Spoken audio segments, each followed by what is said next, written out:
Magandang buhay, narito naman tayo sa Faith On, Dugo at Sugat ng Pulis, Binhi ng Kapayapaan ng Bayan.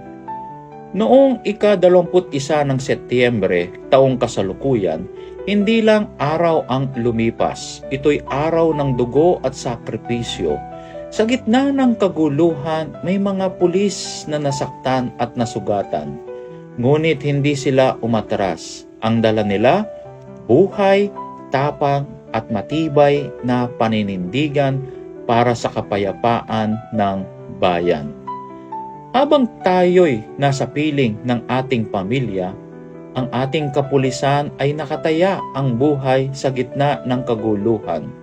Hindi sila simpleng uniforme. Sila'y mga anak na gustong makabalik sa yakap ng magulang, mga magulang na ipinapanalangin ng kanilang mga anak, at mga kaibigang umaasang may bukas pa silang pagsasamahan. Kaya't ngayon, higit sa pagpupugay, ialay natin ang panalangin.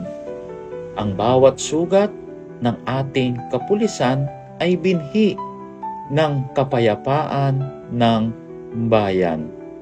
At sa pagkakataong pong ito, inihiling ko po sa inyo na samahan ninyo ko sa isang maikling panalangin. Sa ngalan ng Ama at ng Anak at ng Espiritu Santo. Amen. Panginoon, palakasin at ipagtanggol niyo po ang aming kapulisan. The Lord is my strength and my shield. My heart trusts in Him. In Psalm chapter 28, verse 7. In the name of the Father, and of the Son, and of the Holy Spirit. Amen.